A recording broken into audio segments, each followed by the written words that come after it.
Muy buenas tardes, tengan todas y todos, sean bienvenidos a el simposio sobre propiedad intelectual organizado por la Universidad de Estudios de Posgrado en Derecho. Nos complace mucho tener a 5 grandes expertas y expertos sobre esta gran materia que es una temática muy específica, que es la propiedad intelectual y que tiene unos grandes debates contemporáneos y que hoy vamos a abordar algunos de ellos. Tenemos hoy a 5 grandes especialistas que nos están acompañando y a quienes damos la bienvenida. Tendremos hoy a la doctora Yolanda Almazán Padilla, al doctor Oscar Javier Solorio Pérez, al doctor Sergio Rangel Guerra, al licenciado Arturo Rodríguez Gutiérrez y a la doctora Ana María Valladolid Díaz.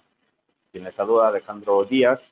Le damos de nuevo la más cordial bienvenida y vamos a iniciar, sin preámbulos, con la primera de nuestras participantes, la doctora Yolanda Almazán Padilla. La doctora Yolanda Almazán es licenciada en Derecho por la UNAM y tiene una mención honorífica por ese grado. Además, cuenta con los grados de maestría y doctorado en Derecho por la Universidad de Estudios de Posgrado, nuestra casa de estudios. A lo largo de su carrera ha asistido a múltiples diplomados, cursos, especialidades y seminarios, tanto nacionales como internacionales en materia de derecho y propiedad intelectual, destacando el curso de especialización sobre marcas, diseños y modelos industriales impartido por el Centro de Estudios Internacionales de la Propiedad Intelectual en Estrasburgo, Francia. Trabajó durante 16 años en el Instituto Mexicano de la Propiedad Intelectual y ahí así ocupó diversos cargos dentro de esa institución. Fue tutora del curso denominado Curso General sobre Propiedad Intelectual, impartido por la Organización Mundial de la Propiedad Intelectual, en colaboración con el Instituto Mexicano de la Propiedad Industrial. Enhorabuena y bienvenida, doctora Yolanda, que cuenta, por favor, hasta con 15 minutos para su participación, si es tan amable. Muchas gracias, Alejandro. ¿Qué tal? Buenas tardes a todos. Gracias por su asistencia y pues por la invitación. Y pues como dices, el tiempo es corto y bueno, este tema es muy apasionante para todos aquellos que nos dedicamos a la materia. Entonces, sin más preámbulo, pues voy a iniciar. El tema que voy a tratar el día de hoy es la importancia de la propiedad intelectual para las empresas. Fíjate que recientemente, derivado de un estudio de la Organización de la Cooperación para el Desarrollo Económico, la OCDE, podemos desprender que las pymes ocupan el 99% de las empresas a nivel global y que no solamente es eso, sino que además son las encargadas de generar más de las 2/3 partes del empleo a nivel nacional dentro de los países que conforman esta organización. Es un dato muy interesante porque desafortunadamente quizá a veces nosotros dentro de nuestra sociedad no le damos la importancia que merecen y el reconocimiento a este tipo de empresas, que son las que día a día crean conocimiento e innovación dentro de cada país. Bueno, la importancia o la relevancia que tiene la propiedad intelectual en el día a día y en el quehacer y en el desarrollo de estas empresas, pues está latente, lo podemos ver en nuestra vida cotidiana. Todo lo que tenemos a nosotros a nuestro alrededor está protegido por un derecho de propiedad intelectual, definitivamente, y es derivado de ese acierto que han tenido las empresas para poder gestionar adecuadamente este tipo de protección. Pero, ¿qué es la gestión de la propiedad intelectual? ¿Por qué es tan importante y a la vez tan desconocida, desafortunadamente, en algunas empresas? Bueno, pues simplemente es aquella acción tendiente y encaminada a la creación, al desarrollo y a la explotación de los derechos de propiedad intelectual para una empresa, y los cuales pueden ser desde un producto, un proceso, un nuevo descubrimiento, pero sobre todo el tener el acierto de saberlo proteger. ¿Cómo es que puede explotar económicamente hablando ese nuevo descubrimiento que tiene una empresa o ese nuevo producto? Sin embargo, aun y cuando se puede creer que es algo sencillo, no lo es. Desafortunadamente, falta a veces una adecuada visión o una adecuada evaluación del conocimiento que se tiene además, que se genera y que se tiene que proteger. Por ejemplo, son pocas las empresas que tienen como tal un comité de evaluación del conocimiento. Este comité tiene que estar, pues, integrado por diversos tipos de profesionistas, no solamente los abogados, tienen que estar ahí, por ejemplo, los diseñadores, los mercadólogos, los contadores, incluso si es una empresa dedicada a la innovación y al desarrollo, pues aquellos científicos que generan ese conocimiento que se tiene que proteger. ¿Por qué? Porque es precisamente en esta pluralidad del conocimiento en donde se puede visualizar de una forma adecuada cómo es que se puede en la vida práctica explotar ese nuevo producto o esa nueva invención. Un ejemplo, cuando nosotros como abogados especialistas en la materia se acerca a algún cliente, algún empresario, un emprendedor que nos dice, oye, yo tengo esta idea, quiero protegerla, quiero desarrollarla para, bueno, sacar obviamente un beneficio económico, porque esto también es importante. Las empresas tienen que beneficiarse económicamente de esa explotación para poder seguir creando e innovando. Y no solamente en su rama, sino a lo mejor si es un proceso, por ejemplo, que pueda ser susceptible de patente, de obtener una patente, licenciar la misma y a la vez poder explotarla ella y conceder una licencia quizá no solamente a una empresa, sino a otras que pudieran desarrollar y hacer uso de ese nuevo conocimiento. Entonces, es muy importante también que tengan muy claro dentro de las empresas cuáles son las diferentes figuras jurídicas que integran esta materia para que puedan tomar una decisión acertada sobre qué tipo de protección es la mejor para ese conocimiento que se está desarrollando. Un ejemplo muy quizá un poco común, pero yo, por ejemplo, en la mañana que estaba jugando con mi sobrino, dije, un par de tenis, ¿no? Los tenis, que son un aditamento básico en cualquier casa de cualquier persona, sea niño, adulto, etcétera, tienen dentro y engloban dentro de ese objeto diversos tipos de derechos de propiedad intelectual, desde la marca, la patente, que a lo mejor está registrada por el tipo de suela aerodinámica que puede tener, o bien también el diseño, la forma del tenis en sí que está protegido por el diseño industrial, así como también, por ejemplo, puede ser parte de un secreto comercial, ¿por qué no? El modelo de distribución del producto o la elaboración de la suela, la forma en la que se adhiere, son productos que nosotros tenemos día a día y con los que estamos en contacto y engloban diversos tipos de derechos de propiedad intelectual. Pudiera y se dice muy fácil, sin embargo, en la práctica necesitamos de esa guía para poder llevar a nuestras empresas a una adecuada explotación de los derechos de propiedad intelectual que ellas mismas generan. Por ejemplo, dentro de las empresas son muy importantes los sujetos de valor. ¿Quiénes son esos sujetos? Bueno, pues son los encargados de generar ese conocimiento que la empresa el día de mañana va a poder explotar comercialmente hablando y que le va a dar una ventaja competitiva respecto a las empresas que se dedican al mismo ramo industrial, sea en la generación de un producto o en la prestación de algún servicio. Sin embargo, esos sujetos de valor no solamente son los generadores del conocimiento. Yo siempre les he dicho que también un sujeto de valor es aquella persona que tiene contacto con información que es relevante y valiosa para la empresa.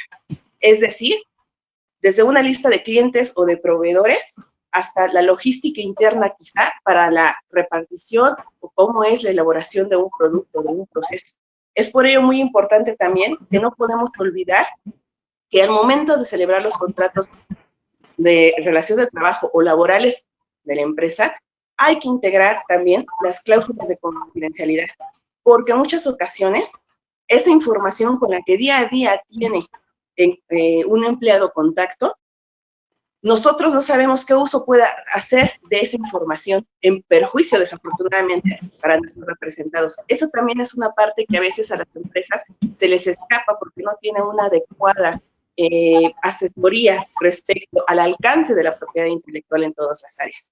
Mucha gente, cuando uno les habla sobre este tipo de cláusulas de confidencialidad dentro del área de recursos humanos y que deben de ser pues discretos, ¿no?, en guardar determinada información, a veces son escépticos, no creen que sea necesaria esa secrecía, ¿no?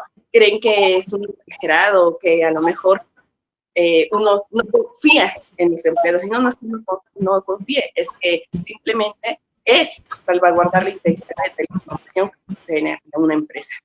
Entonces, como hemos visto, la propiedad intelectual es muy importante para las empresas, no solamente por el hecho de que pueden explotar su conocimiento, sino también porque el obtener la protección de las figuras jurídicas de la propiedad intelectual, lo que hace es que la empresa empiece a generar valor respecto a sus competidores y además las acerca a nuevas formas de financiamiento.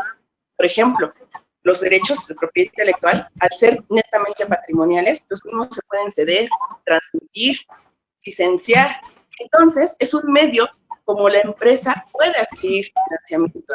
Es más, en el instituto nosotros teníamos conocimiento en muchas ocasiones de procedimientos en donde una marca se había dado en garantía, ¿ok? Y desafortunadamente, pues la empresa no iba bien y esa marca ya estaba dada en garantía para un crédito y pues al momento teníamos nosotros que resolver qué iba a suceder con esa marca, ¿no? Porque el titular de repente en muchas ocasiones consideraba que al no ser ya su marca, porque le había dado en garantía, según ellos, pues no tenían por qué renovarla o no tenían por qué seguir salvaguardando los derechos. Al contrario, un bien intangible como es un derecho de propiedad intelectual, además de generar valor a la empresa, representa un valor económico. Invariablemente, hoy en día, muchos derechos de propiedad intelectual, que son bienes intangibles, valen más económicamente hablando por la reputación que se ha generado la empresa a través de la operación o de la prestación de los servicios correspondientes que los mismos bienes materiales de los cuales se deberían ser propietarios. Entonces yo creo que eso también es algo muy importante que nosotros como especialistas en la materia tenemos que transmitir de manera quizás sencilla, simple, a los empresarios para que puedan entender el alcance del valor de la innovación o del conocimiento que ellos generan día a día. Entonces, yo creo que también es muy importante señalarles, indicarles, pues, todas las ventajas que tiene, que lejos de ser algo tedioso, ellos dicen, híjole, es que es muy tedioso el obtener los registros, es muy lento el sistema, etcétera, pues a la larga obtiene uno unos beneficios enormes, ¿no? Si se llevan adecuadamente y se guía y orienta adecuadamente a las empresas para poder obtener este tipo de protección. También otra de las enormes ventajas es que una vez que uno obtiene un registro de algún derecho de propiedad intelectual, pues es oponible a terceros que hagan uso indebido de los mismos sin autorización del titular. Entonces, eso también es algo que a veces se nos escapa a las empresas el visualizar los alcances que pudiera llegar a tener el día de mañana un producto que ellos están creando y generando. Entonces, eso también es muy importante como relevancia para las empresas en explotación de la propiedad intelectual. Otra de las cuestiones, como les comentaba, es que se impide que un tercero imite o copie, por ejemplo, un producto o un proceso si está debidamente registrado y protegido. Lo cual en el día a día, por ejemplo, el día de hoy, todos los que nuestros asistentes e invitados que estamos presenciando el simposio, seguramente lo estamos haciendo a través de alguna computadora, algún celular, un equipo electrónico que definitivamente para que pueda funcionar, detrás de él está más de 10 patentes para que las mismas puedan funcionar y podamos nosotros en estos momentos conectarnos y estar intercambiando conocimiento. Así como también, por ejemplo, hoy en día, derivado de la pandemia en la que nosotros estamos, todo el mundo inmiscuido, pues ha tenido que cambiar la forma en la que nosotros estamos acostumbrados a realizar nuestras actividades profesionales, académicas, incluso del hogar, ¿no? Actualmente ya es muy fácil bajar una aplicación que nosotros simplemente solicitemos un servicio o algún producto que necesitemos para nuestro día a día. Todo ese tipo de aplicaciones, de aparatos electrónicos, de nuevas tecnologías con las que día a día tenemos ya que estar más inmiscuidos, están protegidos por derechos de propiedad intelectual. Entonces, es muy importante tener las bases generales de esta rama del derecho para que podamos transmitir nosotros, no solamente a las empresas, sino a la sociedad en general, los beneficios que genera la protección de este tipo de derechos. Y sobre todo también, no solamente beneficios económicos, sino beneficios jurídicos, porque le dan una protección global a las empresas que estén dispuestas a invertir en la generación de su conocimiento. Es una forma de retribuir esa inversión que ellos están haciendo, pues precisamente para seguir generando no solamente empleos, sino innovación, que con ello se atraiga la inversión no solamente nacional, sino extranjera, en las empresas, que tenemos empresas muy buenas mexicanas que se dedican precisamente a la innovación y a la creación del conocimiento. Es necesario que este país salga adelante precisamente con eso. Y a nosotros como abogados especialistas nos toca darle las herramientas para que ellos puedan precisamente explotarlo y tener casos de éxito. Eso es básicamente y de manera muy rápida lo que yo tengo para compartirles respecto a la importancia de esta rama de la materia para las empresas. Muchísimas gracias, doctora Yolanda, por tu disertación. Muy interesante. Habló sobre la importancia de la propiedad intelectual para las empresas y cómo describió algunas cuestiones que las propias entidades privadas en ocasiones dejan de lado y que tienen que ver con la propiedad intelectual. Muchísimas gracias, doctora. A continuación, y bueno, también aliento a la audiencia que está siendo muy buena, que nos está viendo y escuchando, a que puedan emitir sus comentarios, dudas, sugerencias para a través del chat o, si es posible, al final, que se pueda haber alguna interacción con nuestras y nuestros ponentes. A continuación, me gustaría presentar al doctor Óscar Javier Solorio Pérez. El doctor Óscar Javier Solorio Pérez es doctor en Derecho por el Doctorado Interinstitucional en Derecho de Núñez. Es miembro del Sistema Nacional de Investigadores, SNI, autor del libro Derecho a la Propiedad Intelectual y actualmente es árbitro certificado en materia de derechos de autor por Indactores, socio fundador y director general del Corporativo Legal y de Consultoría SC. Ha sido coordinador académico de la Facultad de Derecho de la Universidad de Colima y director del programa de propiedad intelectual de esa misma casa de estudios. Cuenta con más de 15 artículos especializados y múltiples ponencias en eventos de reconocido prestigio. Ha coordinado el libro Derechos de Autor para Universitarios, publicado por la Universidad de Colima. Muchísimas gracias por estar con nosotros, distinguido doctor Óscar Javier Solorio, y por favor, cuenta con hasta 15 minutos. Muy amable. Luego me dices dónde sacaste ahí la referencia curricular, porque veo que es de hace algunos años. Y ya tenía rato no escuchaba, pero te agradezco muchísimo la presentación y la invitación. Como entiendo que tengo muy pocos minutos, voy a ir directo a la exposición. Les pediría, si fuera posible, que me prestaran los permisos para compartir pantalla, y si no fuera posible, bueno, me dicen sin esa herramienta, continuar con la exposición. Me indicas, por favor. Con gusto, doctor. En este momento lo voy a poner como presentador.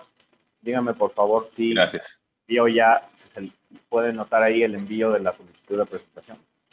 Sí, creo que me pide aquí unos permisos. Ajá. Vamos a ver. Si ya ¿Aceptar? nos deje.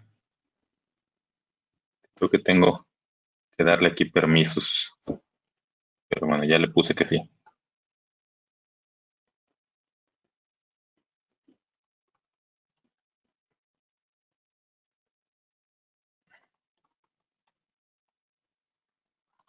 Perdón, pero me pide aquí unos permisos en la computadora. Y bueno, parece que ya. Ok, doctor. Híjole, nada más que para aplicar los cambios me pide reiniciar. Entonces yo creo que no va a ser posible. Pero a ver, entonces pues se los platico así. Porque si no me tendría que desconectar y se va a llevar algo de tiempo. Tratando de ceñirnos al tiempo, porque además yo tengo por ahí otro compromiso justo a las 6:30. Brevemente, en los minutos que nos quedan, la idea era compartirles dentro del tema que me pidieron que tocara, que era muy, muy amplio. Escogí un tema que tiene que ver con marca específicamente, y un poco el tema es una pregunta. Si vamos enfilándonos hacia un sistema más parecido al sistema anglosajón de first to use, o primero en usar, versus un sistema que tradicionalmente siguen los países civilistas, que es first to file, o primero en presentar la solicitud. Esto deriva básicamente de que si uno compara no solamente la modificación, la ley que entrará en vigor pasado mañana, con la ley anterior, que en realidad es del 91, aunque muchos la conocen como la ley 94, porque en ese año se le cambió muchas cosas, incluyendo el nombre. pero que en realidad el hito me parece más significativo desde el 94 a la fecha, no es la nueva ley de 2020, sino en materia de marca específicamente es la reforma el 18 de mayo de 2018, que como saben bien, entró en vigor el 10 de agosto de ese mismo año, el 2018. Insisto en este punto porque hay una serie de evoluciones muy interesantes donde la práctica incluso cotidiana en los despachos, en la propia operación, me parece, del INPI, se está adecuando apenas y están tratando de comprender muchos de estos criterios, porque buena parte de estas instituciones que se agregan en 2018 tienen que ver con una importación de países anglosajones, particularmente del caso de Estados Unidos. Sin detenerme mucho en particulares, porque el tiempo no nos permite, sí creo que es importante señalar que, por principio de cuentas, ¿qué puede constituir un signo distintivo y quién puede solicitarlo? Como saben, en 2018 hay una serie de cambios muy relevantes, no solamente porque ya no solamente podrá ser una marca un signo visible, sino cualquier signo susceptible de representarse gráficamente de manera clara y precisa, lo que da apertura a lo que ahora se le denomina en la doctrina mexicana las marcas no tradicionales. Y también se cambia esta redacción de la ley que antes señalaba que podían solicitar las marcas los industriales, comerciantes y prestadores de servicio, y ahora, para no entrar en detalles sobre esto, porque había muchas entidades que no calificaban en estas tres categorías, simplemente se puso que cualquier persona puede hacerlo. Si uno compara la ley que está por dejar de estar en vigor ya con los cambios de 2018 y la ley que entrará en vigor en un par de días, aprobada ya el 1 de julio, el texto es exactamente el mismo. Lo mismo sucede también con algunos puntos relevantes con respecto a lo que podemos considerar, más allá de que ya decía que esto implica que se reforma varios puntos de lo que puede constituir una marca, precisamente para dar apertura a estas marcas no tradicionales como sonidos, olores y otros aspectos que si bien ya formaban parte de la práctica mexicana, no estaban explícitamente señalados, como el trade dress, o, por ejemplo, envoltorios, empaques y otro tipo de marcas tridimensionales. También se agregan las marcas holográficas, que era una exclusión que hasta 2018 existía. Otro punto muy relevante es cómo cambió también el ámbito de protección. Yo identificaría tres ámbitos de protección de una marca. El primero tiene que ver con el ámbito territorial, ese es igual en toda la República. El otro tendría que ver con el ámbito temporal, ese queda igual también 10 años, aunque hay por ahí un mecanismo que va al tercer año que copiamos de Estados Unidos, que ya es una comprobación de uso, y en el caso de México me parece que no fue muy bien implementada y se instrumentó como simplemente una declaración de uso que me parece que está muy lejos de la intención de lo que buscaba el legislador. Y el tercer ámbito de protección, que me parece que es donde hubo cambios significativos, es el ámbito sustantivo. Es decir, la práctica tradicional en materia de marcas es de que si dos marcas que se comparaban no caían en la misma clase, en la mayoría de los casos la conclusión era que no había conflicto. Sin embargo, desde antes de la reforma, ya el INPI comenzó con esta práctica de cruzar diferentes clases. Una clase problemática de manera muy común es la clase 35, porque se cruza con otros productos y servicios que se comercializan y cuyo servicio de comercialización sí caería en la clase 35, pero el producto o servicio comercializado cae en otra clase muy comúnmente. Y muchas otras clases donde ya ahí son ejemplos, digamos, comunes, donde se cruzan, ya sea porque son canales de distribución similares o porque son productos que suelen ir ligados, etcétera. Entonces es un cambio muy significativo porque esto nos lleva también a que cada vez más hay una posibilidad mayor de conflicto. Otro punto muy importante, que es la parte creo que más central de los minutos pocos que tenemos, es cómo vamos instrumentando en México la adopción de la posibilidad de proteger marcas que no son inherentemente distintivas, que como saben el principio rector de las marcas es justamente la cualidad de ser distintiva, es decir, de distinguir productos o servicios respecto de otros o misma clase, pero en México, contrario a lo que la mayoría de la doctrina dice desde hace algún tiempo, ya en la práctica venía pasando que marcas que no tenían inherentemente esta cualidad eran protegidas. Y lo que pasa con esta reforma simplemente se le da un marco institucional a algo que ya venía en la práctica y que a fuerza un poco de la traspolación de precedentes en Estados Unidos sin que haya cambiado o que sin que para 2018 hubiese cambiado todavía el marco legal, ya sucedían en la práctica. Y me refiero sobre todo a marcas que eran consideradas descriptivas, pero que en México, a pesar de esa descriptividad, habían sido registradas. Y la razón no es más que en Estados Unidos, que es donde se toma luego como referencia desde hace muchos años, por lo menos más de 2 décadas, está reglamentada la posibilidad de que marcas que sean descriptivas en las diferentes categorías de descriptividad que contemple el Lanham Act, que será la legislación federal en materia de marcas en los Estados Unidos, pues contempla la posibilidad de que si la marca, siendo descriptiva y por lo tanto no teniendo una cualidad distintiva inherente, pudiera adquirir lo que los norteamericanos llaman secondary meaning. Es decir, un significado secundario, como puede ser, por ejemplo, el caso de Kentucky Fried Chicken o de otros, que no vamos a dar muchos ejemplos por cuestión de tiempo. Pero existe esta posibilidad donde hay un camino legal. De hecho, en Estados Unidos existe lo que se llama el registro principal y existe como una especialista de espera, que es la lista suplementaria o el registro suplementario, donde una marca que no tiene las condiciones de distintividad para ser registrada, puede irse a esta lista y precisamente cuando compruebe que ha adquirido este secondary meaning, este significado secundario, podrá entonces acceder a registrarse en el registro principal. Bueno, pues esto, así como lo escuchan, que podrá ser muy ajeno a la práctica de la doctrina mexicana, en realidad ya está en nuestra ley, de manera muy puntual, reglamentado desde hace 2 años, y me llama mucho la atención que muchos de los practicantes en la materia y muchos de los académicos y doctrinales al respecto poco han analizado esta figura de el secondary meaning, ¿no? Que está muy relacionado también con este asunto del uso. Pero probablemente el hito más importante que también llama mucho la atención porque es una divergencia de los criterios que durante muchos años habían seguido en los Estados Unidos, es la posibilidad de que no solamente las marcas descriptivas, sino las marcas genéricas, que si las descriptivas no son inherentemente distintivas, las genéricas simple y llanamente no tienen distintividad de ningún tipo, porque precisamente son el nombre del producto o servicio. Pero si ustedes han seguido con atención el caso de Booking.com, lo pueden encontrar citado como USPTO o la United States Patent and Trademark Office contra la empresa Booking.com BV, que es una empresa, debe ser holandesa, me parece. Básicamente, para no explicarles todo el caso, la sentencia, en este caso decidido apenas hace unos 3-4 meses, señala que inclusive, en el caso de Estados Unidos, las marcas genéricas pueden acceder a la posibilidad de que adquieran este secondary meaning, por lo tanto, ser susceptibles de registro.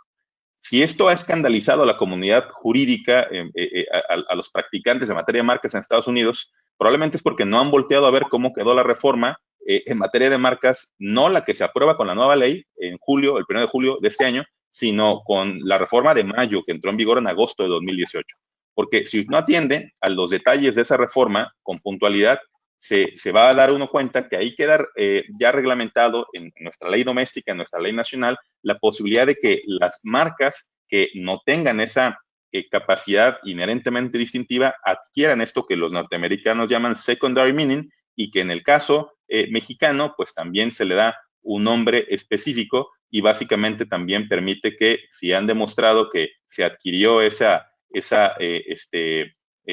carácter distintivo, así es como lo maneja nuestra ley de la propiedad industrial y de manera verbatim, o sea, igualito, la nueva ley federal de protección a la propiedad industrial. Bueno, lo resaltable es de que esta institución, que la copiamos, la traspolamos del derecho norteamericano, permitía ya, mucho antes del caso de Booking, decidido hace 3-4 meses, o en junio, julio, agosto, 5 meses ya, permitía la posibilidad de que este secondary meaning lo adquirieran marcas que, de acuerdo al 90 de la ley de la propiedad industrial, o lo que sería ahora la nueva ley, el 173, vaya o tenga relación con marcas que pueden ser consideradas tanto genéricas como descriptivas. Si no atiende con puntualidad lo que señalan la reforma como ha quedado implementado a partir de 2018, nos daremos cuenta que, en mi opinión y en opinión de varios, en los que me incluyo yo ahí, pues erra nuestro legislador al instrumentar esta posibilidad de que las marcas que no tienen esta distintividad inherente, como serían las marcas descriptivas, como era, digamos, el estado del arte hasta este punto en que se discute y se aprueba la ley, de manera paralela a lo que sucedía de manera contemporánea en ese momento con los Estados Unidos, que es de donde tomamos la institución, bueno, pues estaba limitada básicamente a las marcas descriptivas, pero ni de lejos estaba pensado para que también se pudiera aplicar las marcas genéricas. Esto que pareciera que era una parte de la doctrina, si lo queremos ver así, bastante bien establecida desde la perspectiva, digamos, no solamente norteamericana, sino mucho más aún desde la perspectiva mexicana, pues tendrá que reexaminarse, porque pues pareciera que mucho de lo que sabíamos con relación a las marcas, hoy en día tendrá que reescribirse prácticamente, tendrá que reconceptualizarse, porque el elemento tradicional de una marca, que es que tenga esa posibilidad de que exista esa fuerza distintiva, pues ahora pudiera no estar presente en la medida que adquiera la marca ese significado secundario o ese significado adicional que lo haga calificar para que sea registrable, aun cuando en términos, digamos, simples, sea considerada una marca descriptiva o genérica. Para cerrar con la explicación, valdrá la pena también tener en cuenta que para saber lo que se puede registrar una marca, creo que la mejor manera es saber, o por lo menos leer el artículo 90 en la nueva ley, el 173, de lo que no puede constituir una marca. Probablemente habría que también rebotar a otro artículo adicional, que en el caso de la ley de la propiedad industrial es el 4 y en de la nueva ley federal de protección de la propiedad industrial es el 12. Es decir, el 90 más el 4 en la ley de la propiedad industrial y el 173 más el 12 en la nueva ley. Y básicamente ahí vamos a ver dos grandes catálogos, donde me gusta a mí siempre organizar los muy variados y numerosos impedimentos para registrar una marca. Por un lado, elementos o impedimentos absolutos, donde entran precisamente marcas ofensivas, genéricas, precisamente que estamos hablando de ellas, descriptivas. En el caso de México, marcas que reproducen símbolos oficiales o engañosas, o aquellas solicitadas obtenidas de mala fe. Y en un segundo grupo, con un tratamiento completamente distinto, porque en este primer grupo el problema no es que cause conflicto con otra marca, vean, sino que la marca per se no tiene esa cualidad o esa característica distintiva, que es lo que tendría que permitirle la posibilidad de que cumpla su función la marca. En el segundo grupo estarían las marcas que causan conflicto con derechos de terceros, que básicamente tenemos ahí dos grandes hipótesis. La primera, que es la más grande, es todos los diferentes situaciones de conflictos con otras marcas, ya sean marcas en trámite, registradas, marcas famosas, notoriamente conocidas, nombres comerciales, avisos comerciales, etcétera. En un segundo grupo, invasión o conflictos de derechos con reservas de derecho, que es un caso muy peculiar de México porque en ningún otro país existe ya esta figura. En todos los países donde había la quitaron porque sirve para dar puros problemas, pero ese es motivo de otra plática. Y finalmente, la invasión de derechos de publicidad.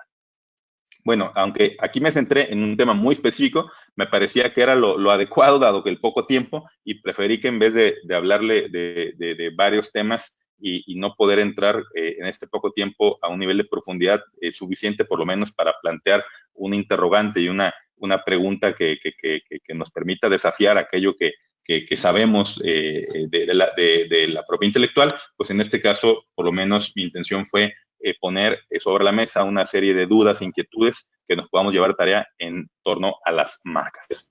Muchas gracias a todos por su atención y como ya mencionaban, justo estoy cumpliendo 15 minutos en este momento, me tendré que retirar para atender otro compromiso, pero no sin antes agradecer la invitación del comité organizador y amablemente también coincidir con tantos colegas a quienes estimo y aprecio con mucho gusto.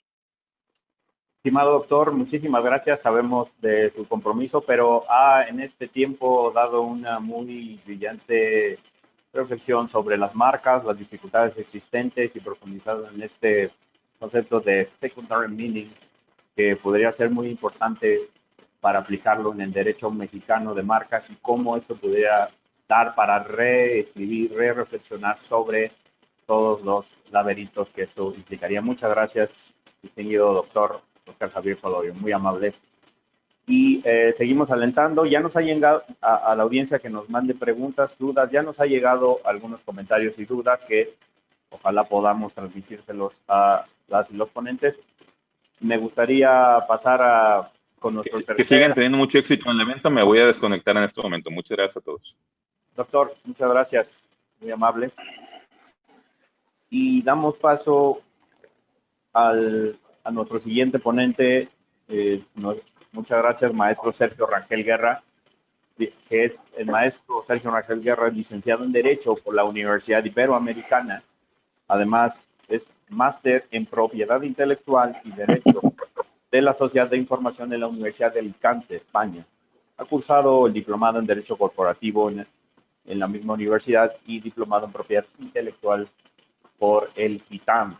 Asimismo, ha participado en múltiples cursos especializados en instancias académicas como la Academia Mundial de la Organización Mundial de la Propiedad Intelectual, la University of California, Berkeley, además la Universidad Técnica Federal de Zurich, la Universidad Queen Mary University of London y la Universidad de Estrasburgo, Francia. Profesionalmente está desempeñado como asesor legislativo en Cámara de Diputados del Congreso de la Unión, en el Instituto Mexicano de Propiedad Intelectual y además como responsable para Europa Occidental de Organization for an International Geographic Indication Network. Además, como académico se ha desempeñado como profesor en múltiples universidades en México y en el extranjero. Es autor de diversas publicaciones especializadas y científicas. Pertenece a la Asociación Mexicana para la Protección de la Propiedad Intelectual y la Asociación de Profesores e Investigadores de la Universidad Iberoamericana. También fue reconocido por la American Chamber of Commerce of Mexico por una distinción muy importante. Muchas gracias, maestro Rangel, por estar aquí. Tiene hasta 15 minutos, por favor. Muchas gracias. Muy buenas tardes a toda la audiencia. Estoy muy agradecido de tenerlos a ustedes. ¿Se me escucha bien? Sí, le escuchamos muy bien. Estupendo, perfecto. Muy bien, pues antes que nada agradezco al comité organizador, a la universidad por esta invitación que la verdad me ha puesto en una situación algo apretada, he de confesarlo. ¿Y por qué lo digo? Porque realmente hablar de la propiedad intelectual y tantos temas que hay de ella es realmente muy difícil, es apasionante y bueno, pues no tengo más que tener un poco de pretexto para poder hablar largamente. Realmente, en todo caso, lo último que nos está realmente faltando es el tiempo. La audiencia es maravillosa, mis colegas también. Estoy muy contento de ver a colegas, a Anita Valladolid, que está por ahí, que también me acompaña en el simposio. La conozco desde que empecé a dar mis primeros pasos en estos temas de la propiedad intelectual. No voy a decir cuántos años, Anita, porque ya sería excedernos, ¿no? Pero de todas maneras, la verdad es que estoy muy contento con esto y pensando en algún tema. Yo sé pues que hay diferentes intereses. Estoy viendo por aquí que hay algunas personas que incluso ya están presentando ciertas preguntas. Ciertamente es, insisto, muy difícil elegir un tema y muchas veces cuando las cosas son difíciles yo procuro regresar a lo básico, así como quien me precedió en la palabra eligió un tema muy profundo, un tema muy especializado. Yo podría, al revés de él, pensar en un tema demasiado amplio y es casi decir, ¿qué es la propiedad intelectual? Sé que hay varias personas en la audiencia que conocen, que son expertos en la materia, y hay otros que seguramente quieren y están muy interesados en aprender más de ella. La propiedad intelectual para mí es una rama del derecho profundamente interesante. Si nos vamos a entender de dónde vienen las razones para proteger la propiedad intelectual, para proteger el intelecto humano, realmente todo eso da sentido a esta materia. Yo incluso me he atrevido a decir que independientemente de la importancia de otras materias, que ciertamente todas lo tienen, la propiedad intelectual protege muy probablemente el bien más amplio que tenemos y que es el resultado del desarrollo intelectual del ser humano. Entonces, así tenemos en primer lugar los derechos de autor. Después tenemos lo que podríamos llamar las creaciones novedosas y los signos distintivos. Y curiosamente, a pesar de ser una materia muy importante, muy interesante, su protección viene desde muy poco tiempo atrás. Tiene poco tiempo si lo comparamos, por ejemplo, con otras materias, como puede ser el derecho civil, que tiene milenios de tradición. Nosotros no tenemos más allá de 300 años de tradición en lo que son los derechos de autor, cuando en algún momento la reina Ana de Inglaterra define la necesidad de empezar a regular ciertas manifestaciones, principalmente literarias. También tenemos que, bueno, en un principio lo que es la creación de las marcas, lo que es la identificación de los productos, pues surge incluso desde los romanos, en donde los alfareros romanos estaban muy orgullosos de su trabajo y no necesariamente queriendo vender más producto, pero sí demostrar el orgullo que tenían de su mano de obra, marcaban, precisamente ahí viene la palabra marca, marcaban los productos con su sello, con su identificador personal. Y en cuanto a lo que son las creaciones novedosas, que entre ellas tenemos centralmente las patentes, bueno, tenemos también que desde mediados del milenio, desde aproximadamente el siglo XVI, ya en Italia aparecen algunos príncipes dando protección a ciertos diseñadores, a ciertos inventores que en algún momento prepararon y diseñaron un puente, por ejemplo, para resolver un problema de carácter técnico. Yo creo que pues para los colegas que principalmente están muy involucrados en el tema, pues todos necesariamente van a hablar de que pasado mañana entra la nueva ley de la propiedad industrial, le llamaremos ahora la Ley Federal de Protección a la Propiedad Industrial, entrará en vigor. En este momento es el tema de moda y hay algunos puntos muy interesantes que pudieran destacarse.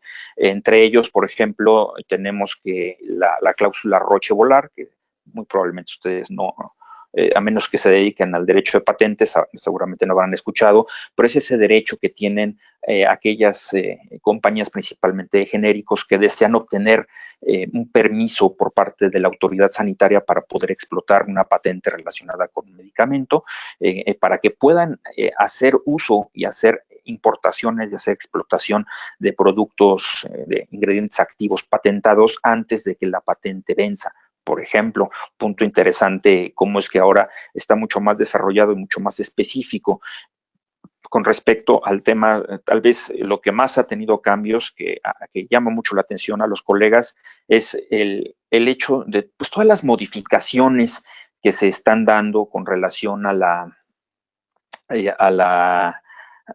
los litigios, a que el instituto ahora, pues dentro de todas las actividades que tiene, yo no estoy muy seguro cómo lo van a hacer, pero dentro de todas las actividades que tiene ya esa autoridad fiscal también, ya puede emitir multas directamente que fiscalmente son mucho más, son cobrables. Anteriormente el instituto emitía una multa, pero tenía que acudir a la autoridad fiscal para que pudiera llevar a cabo el crédito, para que definiera el crédito fiscal que pudiera cobrarse. Actualmente, o bueno, pasado mañana, el instituto ya podrá emitir y cobrar sus propias multas, y además también el hecho de que el instituto pueda determinar lo que son daños y perjuicios ha sido un punto de mucha discusión de años atrás.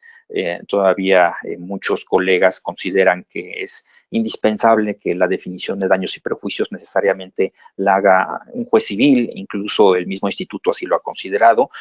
Personalmente yo estuve involucrada en un par de asuntos en donde los tribunales colegiados de circuito en materia civil definían que el instituto sí tenía capacidades para poder determinar daños y perjuicios.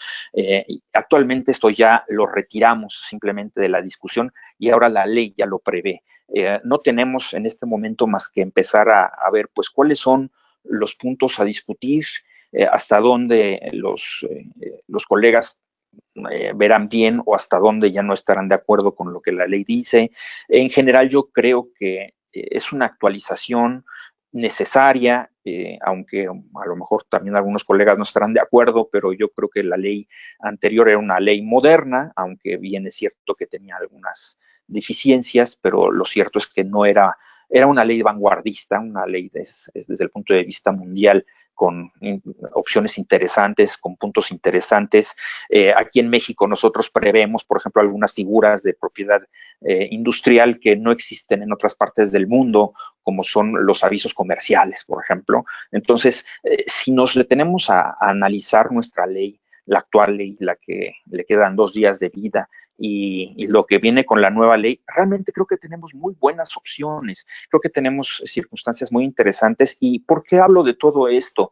Porque es muy interesante hablar del detalle, es muy interesante hablar de las disposiciones legales, es muy interesante pensar, elucubrar, cavilar qué cosa es lo que los tribunales decidirán en los tiempos venideros con respecto a la validez de la ley y con respecto a los nuevos conceptos legales que se vienen planteando en ella. Habrá incluso algunos que a la luz del derecho internacional analicen si es que efectivamente este cambio era necesario o no, o si la ley nos queda a deber.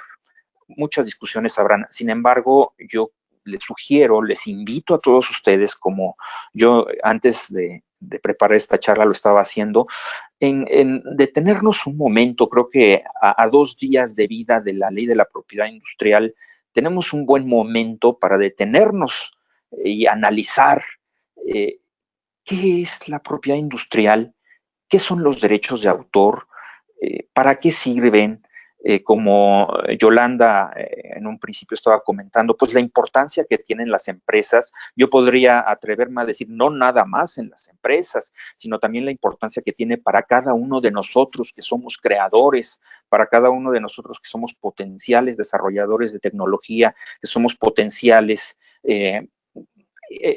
entrepreneurs, pues, que podemos desarrollar nuevas tecnologías, que podemos desarrollar nuevos negocios y con base en eso analizar qué de todo lo que tenemos nos sirve, qué de todo lo que tenemos vamos a tener como herramientas para ofrecer a nuestros clientes o para ofrecernos a nosotros mismos, y con base en esto tener la posibilidad de ir resurgiendo, no ver la propiedad intelectual nada más como una simple herramienta, sino verlo como parte de la vida de todos. Yo concluiría mi disertación simplemente con una reflexión que me parece interesante. Sociedad actual sin la propiedad intelectual. Realmente lo que somos es gracias a la propiedad intelectual y el desarrollo tecnológico, el desarrollo social, el desarrollo económico, por supuesto, y el desarrollo cultural, todos giran alrededor de la propiedad intelectual. Es una muy humilde reflexión entre tan interesantes y altas que están, bueno, que me han precedido y también pues que Anita en un momento más va a dar, que seguramente va a ser muy interesante. Lo mío es muy modesto, pero es una reflexión en donde yo me permito poner un momento el freno de mano y en estos 2 días que nos quedan de la ley de propiedad industrial que nos acompañó desde el 91, decir, vale la pena analizar dónde estamos y a dónde queremos ir. Muchas gracias. Distinguido maestro Sergio Rangel, muchísimas gracias por tu disertación, un recorrido sobre inclusive algunos de los orígenes de la propiedad intelectual, de algunas temáticas específicas de la propiedad intelectual y la reflexión obligada de las dificultades profundas que proteger una actividad intelectual tiene, ¿no? Y así es. Nos ha dado una gran charla, maestro Sergio. Muchas gracias. Gracias a ustedes por la invitación. Muy amable, maestro. Y a continuación, aún nos quedan dos ponentes que vamos a darle la palabra a continuación, no sin antes seguir alentando a las personas que nos están escuchando. Gracias por conectarse para que puedan realizar sus comentarios. A continuación, quisiera presentar al licenciado Arturo Rodríguez Gutiérrez. El licenciado Arturo Rodríguez Gutiérrez es licenciado en Derecho por la Universidad Nacional Autónoma de México, director fundador del despacho Esfera Legal, un estudio jurídico especializado en Derecho Parlamentario y de Propiedad Intelectual y Derecho Editorial. Es autor de los libros Declaración Universal de los Derechos Humanos comentada y correlacionada, Carpeta Electoral, Ley Federal de Consulta Popular, Decreto Constitucional para la Libertad de la América Americana y Constitución Política de los Estados Unidos Mexicanos comentadas. En 2016 fue candidato a constituyente de la Ciudad de México y desde el ámbito ciudadano participó en debates de dicho Congreso. Es capacitador certificado ante la Secretaría del Trabajo y Previsión Social y CONOCER. Catedrático además de diversas materias de Derecho Constitucional, Administrativo, entre otras en el Instituto Mexicano de Estudios Superiores Universitarios. Actualmente impulsa el proyecto Documentalia Ediciones en Amazon, publicando compilaciones en materia de propiedad intelectual. Muchas gracias, por su presencia el licenciado Arturo Rodríguez y cuenta hasta con 15 minutos para su participación. ¿Se escucha? No se escucha, a ver. Sí, lo escuchamos bien, licenciado. ¿No me escuchan? Sí. Perfecto. Es que como aquí aparece como que está cerrado el icono, por eso me preocupé. Muy bien. Bueno, primeramente agradezco la invitación de PET, con la que he tenido oportunidad de colaborar. Es un honor compartir esta mesa con tan destacadas personalidades de la propiedad intelectual. Algunas de ellas tengo la fortuna de seguirlas en las redes sociales, precisamente como al doctor Sergio Rangel. Mi tema es sobre la reserva de derechos al uso exclusivo. Retomo un poco las palabras que dijo el doctor Óscar Javier Solorio al término de su exposición, de que la reserva es una figura problemática. En discrepo, la figura de la reserva de derechos es una figura de protección acumulada. Por supuesto, esto nos lleva a distintas posturas, pero precisamente a la luz de las nuevas disposiciones en materia de la propiedad intelectual que entra en vigor el próximo 5 de noviembre, es importante hablar de esta figura porque se nos plantean una serie de retos y de situaciones. Primeramente, para los que no tienen mucho conocimiento precisamente de la reserva de derechos, es importante señalar que esta es una figura de la Ley Federal del Derecho de Autor. El artículo 178 de la Ley Federal del Derecho de Autor la conceptúa como la facultad de usar y explotar en forma exclusiva títulos, nombres, denominaciones, características físicas y psicológicas o características de operación originales aplicadas a publicaciones periódicas, difusiones periódicas, personajes humanos de caracterización o ficticios o simbólicos, grupos o personas dedicadas a actividades artísticas y promociones publicitarias. En sentido estricto, la reserva de derechos la conceptualizo y algunos coinciden como una suerte de concesión administrativa, igual que la marca, aunque la marca, la ley, el artículo 88 de la antigua ley, por llamarlo ya así, y el 171 de la nueva ley los conceptúan como todo signo perceptible por los sentidos y susceptible de representarse de manera que permita determinar el objeto claro y preciso de protección que distinga productos o servicios de otros de su misma especie o clase en el mercado.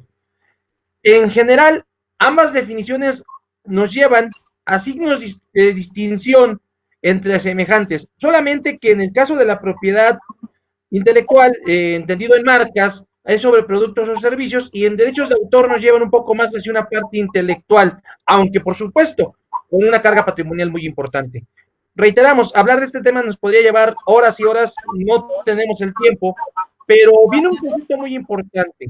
En la antigua ley, por llamarlo de esta manera, o la todavía hoy vigente ley de la propiedad industrial, se leía en el artículo 90 lo que no era registrable como marca, y en la fracción 14 se leía que no eran protegibles nombres o denominaciones idénticas o semejantes en grado de confusión a títulos de obras literarias o artísticas que remitieran de manera clara a alguna obra protegida, pero también decía, y esto era muy importante, que no eran registrables como marcas aquellos personajes de ficción o simbólicos, ni los personajes humanos de caracterización que tengan tal relevancia o reconocimiento, excepto en aquellos casos que sea solicitado por el titular del derecho correspondiente o por un tercero con el consentimiento de este.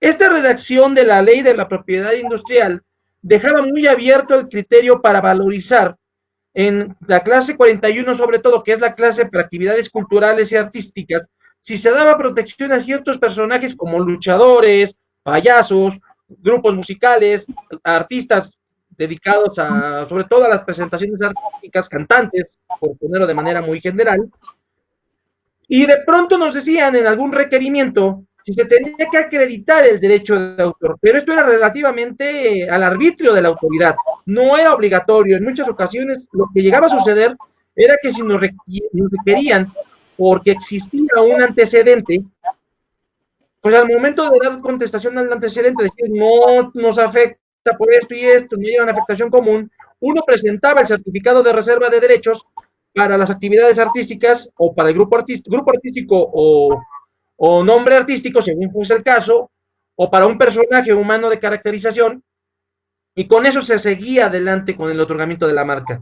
Sin embargo, el legislador, en la nueva redacción de la Ley de Protección de la Propiedad Industrial, que entra en vigor este día 5 de noviembre, nos encontramos con que el 173 conserva de manera general la redacción, pero dice ahora, tampoco serán registrables como marcas las reservas de derechos vigentes, excepto cuando el registro sea solicitado por el titular del derecho correspondiente o con el consentimiento de este.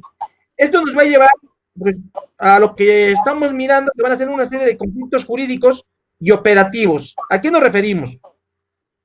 Como le comentaba yo hace un momento, al no ser una obligación del instituto requerir la reserva de derechos para una marca de actividades artísticas clase 41, que era la que básicamente se conflictuaba por la redacción del artículo, pues si veían que había una marca que no afectaba a la marca que yo solicitaba, me otorgaban mi marca. Y podía suceder, como de hecho ha ocurrido en varias ocasiones, que una persona fuese titular de la marca y otra persona fuera titular de la reserva de derechos. La redacción de del nuevo artículo 173 nos dice que no serán registrables las reservas de derechos vigentes. Y esto nos abre una suerte de reflexiones, por decirlo de alguna manera, no sabría yo si conflictos, al momento de solicitar una marca. ¿Por qué? Porque ahora, solamente por enunciar, como bien decían, cada marca también tiene la forma del producto y de la manera en que se difunde, pero si yo pido hoy en día una marca para clase 16, que es para periódicos, o la clase 38, que es telecomunicaciones, pues lo único que va a ocurrir es que si hay algún antecedente me lo van a negar. Pero con base en la nueva ley, nos dicen que si yo solicito un periódico, tendré que demostrar ser el titular de la reserva de derechos. Si yo solicito un programa de radio o un programa de televisión, o incluso una difusión de red de cómputo, una página web, tendré que demostrar que tengo el certificado de reserva de derechos. Y a esto sumamos que existe un desconocimiento muy amplio en torno a la figura de la reserva, porque nos insisten en que la reserva es una figura problemática, es una figura que solo existe en México, lo cual es cierto, pero si es una figura existente, es una figura que hay que conocer y hay que manejar. Entonces nos estamos enfrentando ante el riesgo de que en las etapas de solicitud, dictaminación e incluso en un momento determinado recurrir una negativa de otorgamiento de marca, las autoridades no sepan cómo la van a aplicar. Y nos llevan a la pregunta, que con base en la redacción de las normas, a mi parecer, yo sé que esto va a ser debatible, conforme está la redacción, hoy en día una reserva de derechos podría ser más importante que una marca. Una reserva de derechos es todo lo local que sea, pero ateniéndonos a la redacción de la norma, podríamos creer que una reserva de derechos podría ser más importante. Esto se va a tener que debatir en los tribunales en algún momento. Al día de hoy solamente hay 3 tesis aisladas en temas administrativos de reserva de derechos y son muy pobres, porque siguen ateniéndose a que la reserva de derechos se tiene que trabajar como si fuera una marca chiquita. ¿Cuáles son los problemas operativos ahora? Ya para finalizar. El INPI nos va a requerir a los solicitantes de marcas en estas clases que acabo de enunciar y en las que se la puedan correlacionar, que exhibamos el certificado de reserva o que exhibamos un escrito donde digamos que no existe una reserva, tal vez un examen previo emitido por Indautor donde nos diga que no existe la reserva, va a haber un sistema coordinado entre el INPI y el Indautor para que unos y otros puedan trabajar. Indautor, por ejemplo, señala que no son protegibles como derechos de autor las marcas. INPI nos dice que no son protegibles ciertos derechos de autor, siempre y cuando no sea el interesado, pero también el interesado titular puede autorizar esta protección. Y finalmente, si yo descubro que alguien tiene una marca ya solicitada y otorgada con base en la nueva ley, pero no la reserva de derechos, yo podría ir a pedir la reserva de derechos y luego impugnar la marca porque no se le requirió la reserva de derechos. En suma, la redacción de la nueva ley, lejos de solucionar un conflicto, parece ser que lo va a avivar, y esto nos va a llevar tarde que temprano, y creo que va a ser una solución muy importante, a que los tribunales definan de una vez por todas la importancia de la reserva de derechos, o bien su desaparición, como ya ocurrió en otros países. Y lo cual nos tiene que llevar a estudiar esta figura, porque hoy existe, porque hoy actúa, y porque de lo contrario, no vamos a saber, o no van a saber los interesados, cómo hacer valer sus derechos y cómo protegerlos, y los conflictos que hoy son 2 o 3 por las actividades artísticas, van a ser 10 o 100, porque ahora esta redacción va a afectar otras clases para solicitar las marcas, previamente solicitando, al menos en la redacción, una reserva de derechos. Muchas Sería gracias. todo. Muchísimas gracias, licenciado Arturo Rodríguez, por su muy interesante disertación. Habló sobre la figura de reservas de derechos y las dificultades, algunas problemáticas específicas que pudiera tener en la práctica esta cuestión de la reserva de derechos. Muchas gracias, licenciado Arturo Rodríguez. Y vamos a pasar con la última de nuestras participantes de esta muy interesante mesa que estamos teniendo. Rapidísimo, Fer va a mandar le mandas foto a esta Silvia. Sí, sí, doctora, ahora le voy a convertir en presentadora para que pueda. Mientras tanto, hago una breve presentación de usted, doctora. La doctora Ana María Valladolid Díaz es licenciada en Derecho por la Universidad Nacional Autónoma de México. Además, cuenta con una maestría y un doctorado en Derecho por la Universidad Marista. Laboró en el Instituto Mexicano de la Propiedad Industrial de 1995 al 2016, lo cual le brindó una amplia experiencia en materia de propiedad industrial, específicamente en las áreas de litigio de marcas y patentes y registro de marcas. Durante su carrera profesional en el INPI, participó en diversos cursos y diplomados en la materia, tanto en México como en el extranjero, como expositora y como estudiante. Fungió como tutora del curso DL101, denominado Curso General de Propiedad Intelectual, impartido por la Organización Mundial de la Propiedad Intelectual en colaboración con el Instituto Mexicano de la Propiedad Intelectual. Desde 2011 ha impartido, entre otras materias, la de Derecho de la Propiedad Intelectual en la Universidad Marista. Actualmente dedica su tiempo a la docencia y el ejercicio de la profesión en la materia de propiedad intelectual en la firma legal Valladolid, Anzures y Peguero. Muchísimas gracias por su participación, doctora Ana María Valladolid, y cuenta con 15 minutos para su participación. Ahí ya vemos su presentación, doctora. Nada más si puede seleccionar, vemos su pantalla, pero si puede seleccionar exactamente la presentación. Muchas gracias. Buenas noches, mucho gusto de compartir esta mesa con tan distinguidos ponentes. Los conozco a la mayoría de ellos, le agradezco a la escuela el haberme invitado y especialmente a la doctora Almazán por haberme distinguido con la invitación. Como ustedes han visto, yo vi prácticamente nacer al INPI, estuve mucho tiempo en el INPI y he visto diversos cambios. Me gustó lo que comentó el maestro Rangel relativo a que la ley de la propiedad vigente es una ley perfecta. Me gustó porque efectivamente a mí me parece que la ley vigente es una ley muy completa y que en estas reformas han incluido cambios, algunos buenos y otros que preocupan. A mí me preocupan mucho y quiero comentárselos adelante. Como ustedes están viendo en la presentación, para no hablar tanto de los antecedentes, lo que me parece importante son las reformas que se hicieron, tanto de la Ley Federal del Derecho de Autor como de la Ley de la Propiedad Industrial en este año y que tienen como marco los compromisos asumidos por México en el Tratado de Libre Comercio de México, Estados Unidos y Canadá, el TEMEC. ¿Me escuchan bien? Sí, doctor. Sí, perfecto. Que entró en vigor este tratado el 1 de julio. Entonces, efectivamente, la ley vigente, encontrábamos artículos y disposiciones que estaban ya con muchas reformas y había muchos parches en la propia ley y ya estamos acostumbrados a manejarla e irnos de capítulo a capítulo, poner referencias en un artículo para saltarnos a otro artículo que tenía relación y seguramente, estoy segura que la doctora Yola y el maestro Rangel saben de lo que les hablo. Entonces, creo que efectivamente se ha hecho un buen trabajo en las reformas. Pasamos a algunos cambios. Quería yo hablar de algunos cambios que se le han hecho, lo que se incluyó como novedoso. Aquí he puesto en primer lugar que se incorpora una serie de reglas y criterios que en la práctica ya se observaban, pero que ahora se encuentran en un soporte normativo.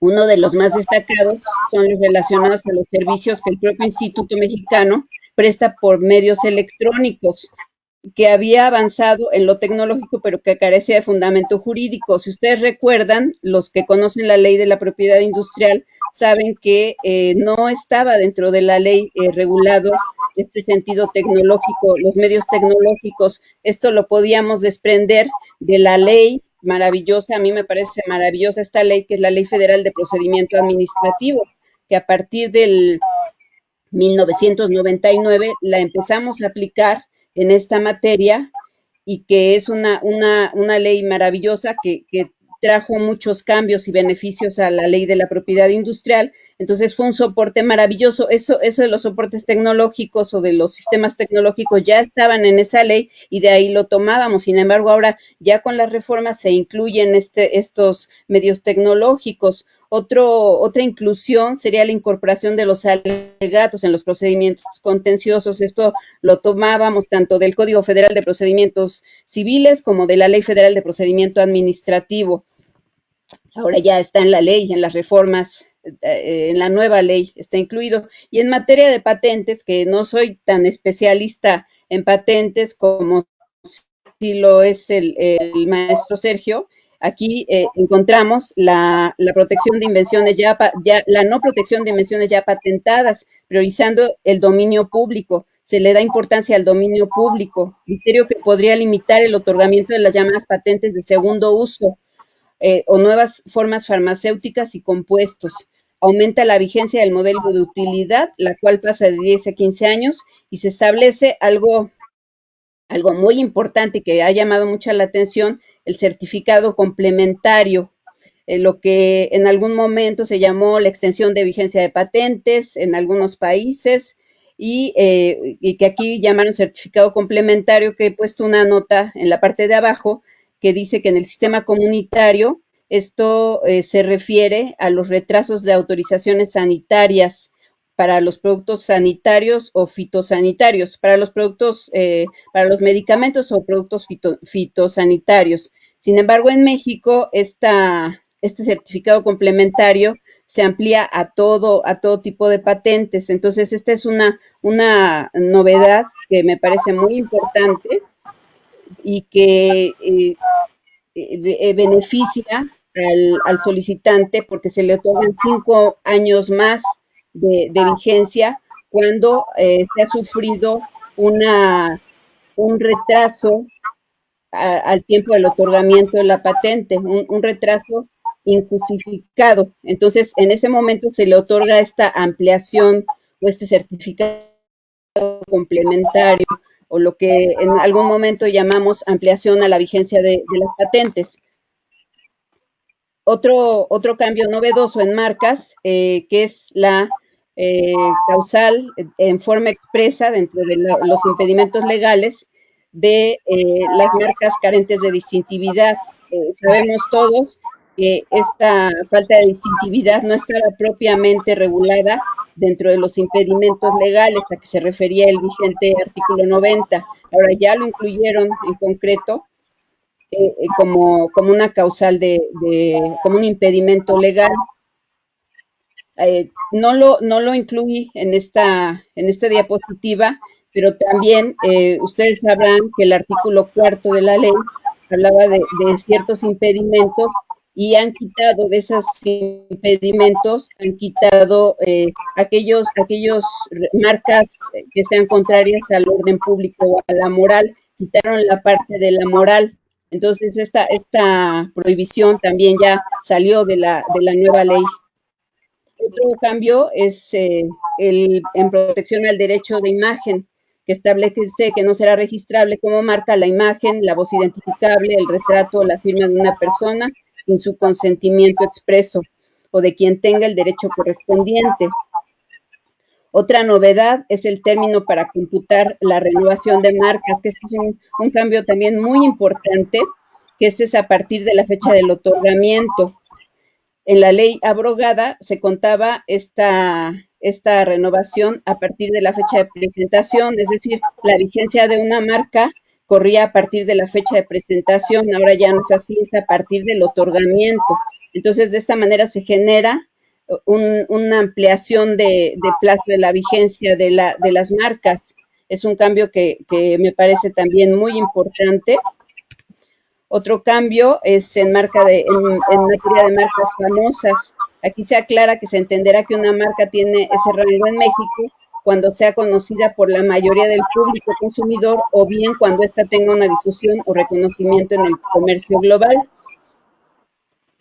Otro cambio importante es que se establece la condición de que al solicitar y renovar un registro de marca, el titular debe declarar que el uso de la marca se encuentra libre de engaño y de mala fe, previendo que la autoridad inicie procedimiento de nulidad en contra del registro en caso de incurrir en dichas faltas. Esto también es un cambio importante y lo que me parece trascendental es que si en esta ley se aclara que se entenderá por mala fe. Entonces, es algo muy importante que incluyeron. Otro cambio es que para efecto de obtener la declaración de notoriedad o de marca famosa, ahora se requiere, además de la fecha de primer uso, el tiempo de uso continuo y el tiempo de publicidad efectiva de la marca en México y, en su caso, en el extranjero. Aquí otro punto que quisiera tocar es la fecha de primer uso. La fecha de primer uso ha sido un tema de mucha discusión durante mucho tiempo. La ley anterior, antes de las reformas del 2018, se hacía referencia a la fecha de primer uso, que es fundamental en materia marcaria. Cuando se pide una marca, se debe de señalar si la marca se ha usado o no se ha usado, y si se indica que se ha usado, se indicará la fecha de primer uso. Entonces, antes de las reformas del 18, se decía que la fecha de primer uso en México, ya quitaron esa parte de la fecha de primer uso en México. A mí me parece que sí era muy importante que la ley lo dijera, que dijera en dónde se ha usado la marca. Entonces, eso sí me parece que fue una omisión que debió de haberse tomado en cuenta. Otro cambio es cuando se trate de marcas conformadas únicamente por palabras, letras o números previstos por el alfabeto latino internacional, se deberá incluir la manifestación expresa de que en la representación del signo se han usado caracteres estándar. En este caso, se entenderá que el solicitante se reserva el uso en cualquier tipo o tamaño de letra. Respecto a la declaración de uso obligatoria, se aclara que los registros concedidos después del 10 de agosto del 18, que son las reformas anteriores, deberá cumplir con la declaración de uso a los 3 años. Este punto también es importante porque con una leyes anteriores, existía la obligación de comprobar el uso de la marca. Se quitó esto y vuelve otra vez esta práctica de ya no de comprobar el uso. Aquí se hace una declaración bajo protesta de decir verdad que se está usando la marca para evitar una caducidad de pleno derecho. Otro cambio es con relación al trámite de marcas, que se detalla el procedimiento de oposición de mejor manera y se elimina la expresión de suspenderá el trámite. Este procedimiento de oposición también es relativamente nuevo en nuestro país. Y aquí ya se está regulando de una manera más clara el procedimiento de oposición, que es uno de los temas que también causó mucho revuelo en su momento, porque no existía en nuestro país este procedimiento, fue un procedimiento que se importó de otros países y que, viéndolo objetivamente, pues es algo que sí sirve durante el trámite de registro de marca, porque da la oportunidad al titular de un derecho anterior de oponerse a un registro, a una marca que se está presentando con posterioridad, levanta la mano y dice, yo estoy aquí, véanme, esta marca que están presentando se parece a la mía. Entonces, esto le abre los ojos muchas veces a la autoridad y me parece que sí es algo muy importante. Aquí con la nueva ley se está ampliando el plazo de contestación a las oposiciones y va de 1 mes a 2 meses. También se refuerza el principio de especialidad de las marcas, que si bien ya era requisito del instituto, con esta nueva ley ya encuentra un sustento legal. Este principio de especialidad, como ustedes deben de saber, se refiere a que las marcas se registran en relación a productos o servicios.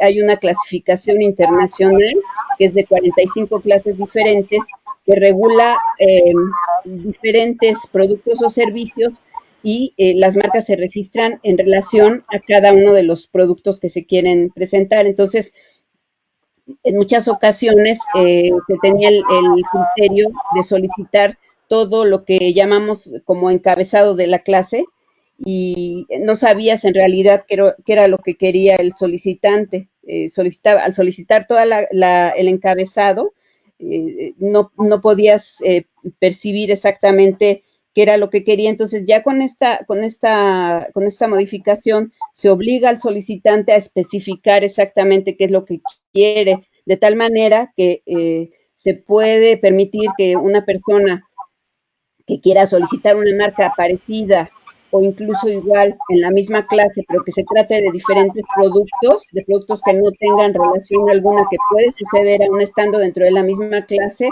sean otorgadas. Y les digo, este es un criterio que también ha ido cambiando de época en época, pero que ya ahora está muy claro en la ley. Otro cambio se refiere a las licencias y transmisión de derechos. Con relación a inscripción de licencias, se amplía el derecho de una persona que cuente con una licencia concedida a su favor para que pueda interponer ante terceros acciones legales de protección de los derechos, esté o no inscrita dicha licencia ante el INPI. De tal manera que anteriormente, para que surtiera, o al día de hoy, con la ley actual, para que surte efectos esta licencia ante terceros, en contra de terceros, tendría que estar inscrita ante el instituto. Ahora ya no es una obligación inscribir las licencias. Expresamente se establece la posibilidad de celebrar válidamente licencias para surtir efectos frente a terceros que requiera su inscripción ante el instituto. Sin embargo, se mantiene la disposición que establece que el uso realizado por usuario autorizado se tendrá como realizado por el titular. También se agrega que el beneficiario de un gravamen inscrito en el INPI podrá solicitar la renovación del registro a fin de poder conservar el objeto de garantía. Esto es algo nuevo. Yo hubiera esperado encontrar dentro de la nueva ley una ampliación o una aclaración en relación al nombre comercial, que es una figura también muy importante en nuestra materia, pero que creo que se le da muy poca importancia. Entonces, yo sí hubiera esperado una reforma en este sentido.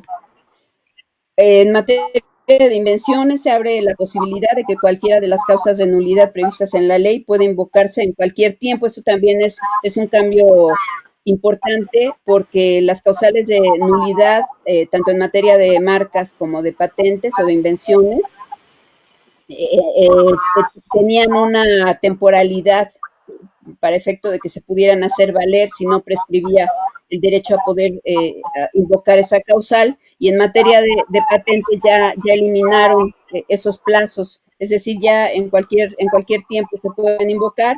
Y me llamó también la atención de que había una causal de nulidad de invenciones que se refería al abandono, que hubiera incurrido en abandono durante el trámite, y esa causal ya fue eliminada. A mí me parecía importante esa causal y no la encuentro ahora cabida en alguna de las causales de invenciones. En materia de caducidad, se contempla la posibilidad de solicitar la caducidad parcial del registro. Pues nadie podrá estar en contra de lo que digo, que es un cambio importantísimo, porque anteriormente no existía la caducidad parcial o la posibilidad de solicitar la causal parcial, la caducidad parcial, y esto es un cambio muy importante que se había solicitado durante mucho tiempo, entonces ya está aquí. La ser aplicable también es importante. En procedimientos de caducidad de signos distintivos se prevé la caducidad parcial sobre los servicios en los que no se demuestre su uso real y efectivo. Asimismo, se caducará parcialmente un signo cuando no se realice la declaración de uso correspondiente sobre la totalidad de los productos o servicios en los que se aplica la marca. En materia de nulidades, también se establece la nulidad parcial, un cambio importantísimo.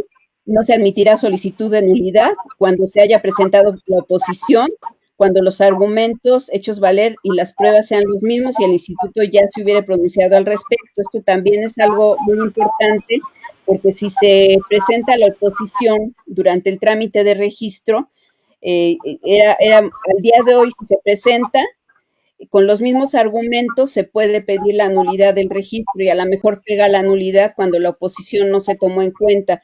Ya está, con esta nueva ley ya no se va a permitir, ya si esos mismos argumentos y pruebas se hicieron valer durante la oposición, no se podrán hacer valer en un procedimiento de nulidad. Se podrán hacer valer otras causas u otros motivos y presentar otras pruebas, pero las se hicieron valer en la. Entonces, esto creo que es muy importante. Y además, algo que siempre hemos querido tener es la anotación marginal, que ahora van a tener los títulos, de tal suerte que si en un procedimiento de nulidad, en un procedimiento de caducidad, se declara la nulidad, entonces es motivo de una anotación marginal, como sucede en materia ambiental, porque hoy no sabemos si una marca está nula, está vigente para dar con la resolución o con la sentencia final, es dificilísimo saberlo. Entonces ya esta anotación marginal creo que para todos va a ser utilísimo y es un clamor que siempre se estuvo haciendo por parte de los usuarios del sistema. Otro punto importante de los títulos, que tampoco lo señalé, pero es la corrección del título. Ya está previsto la corrección del título. Antes era muy difícil que te corrigieran un título por algún error que se hubiera cometido. Ya está previsto en la nueva ley. Como verán, hay muchos cambios fundamentales e importantes que van a servir para mejorar el sistema. Hay otros cambios en materia de infracciones, pero voy a tocar el que me parece muy importante, que son estas facultades y que ya comentadas, de facultades al instituto para condenar al pago de daños y perjuicios y determinar montos de indemnizaciones. A mí me parece muy preocupante que esto lo vaya a hacer el instituto y no veo la manera ahorita de quién lo va a hacer, cuándo lo van a hacer. Ya tendría que empezarse a hacer y no sé si ya hayan tomado las medidas pertinentes, me imagino que sí, pero es algo, son facultades que perfectamente podrían estar en la vía, podrían haberse quedado en la vía civil. El instituto tiene muchas actividades, mucho trabajo, y creo que esto sí, la idea no sé de quién sería, pero creo que es algo muy preocupante, como ha sucedido en varias reformas que tuvo la ley, donde le llegaban al instituto facultades, funciones y para que empezara a arrancar con este desarrollo de funciones sí era algo complicado. Entonces es algo que quería yo hacer. Durante mi estancia en el instituto vi muchas cosas, vi que fue importante, que era muy importante sistematizarnos, que todo el instituto se sistematizara. Me tocó participar en la sistematización cuando anteriormente Marcas no tenía etiquetas, empezó a trabajar con código de barras y hubo muchos cambios que ustedes, los que han estado en la materia, saben que se dieron. El contencioso cambió muchísimo. Nos tocó una época donde en el contencioso no había un inventario de expedientes, todo se llevaba a mano, todo se hacía a mano, listas y listas de expedientes. Entonces, todo esto ya fue sistematizado. El INPI ha mejorado muchísimo, ha cambiado, y estoy convencida que el instituto tiene retos muy importantes y que va a poder con ellos, pero va a tener que hacer uso de la tecnología, de la inteligencia artificial, en este caso de de lo que ahora van a tener que hacer con valorar a cuánto equivalen los daños y perjuicios, eso me parece que podría arreglarse con un sistema muy bien hecho y ojalá ahorita lo hagan porque es un gran paquete, ¿no? El que tiene el instituto con todas estas reformas, algunas buenas, algunas no tan buenas, algunas importadas de otros países, pero estamos todos a la expectativa de qué va a suceder con todas estas nuevas funciones y creo que se podría discutir cada una de las reformas muy a detalle, es muy poco el tiempo que tenemos para mencionarlas y les agradezco mucho su atención. Eso es todo. Gracias, doctora Ana María Valladolid Díaz, por su muy interesante exposición. Habló sobre los retos y desafíos de la propiedad industrial, específicamente en una muy completa revisión sobre los cambios, los efectos de esos cambios de la Ley Federal de Protección a la Propiedad Industrial y lo que habría con ello. Bien, vamos a pasar a la segunda parte de nuestro simposio y tiene que ver con pues poder recoger algunos de los comentarios. Nos han llegado bastantes comentarios y algunas preguntas relacionadas con lo que aquí nuestros exponentes nos han dicho. Por ejemplo, Jesús Carrillo, felicita por la iniciativa. Gracias, Jesús Paredes. Y una primera pregunta, Gilda Pérez, ¿qué opinan sobre las dificultades existentes para garantizar la propiedad de bienes complejos como el conocimiento tradicional indígena, entre otros? No sé si alguna de nuestros participantes quisiera hacer un comentario respecto de esta pregunta sobre cómo garantizar la propiedad intelectual de cuestiones complejas como los conocimientos tradicionales indígenas, por ejemplo.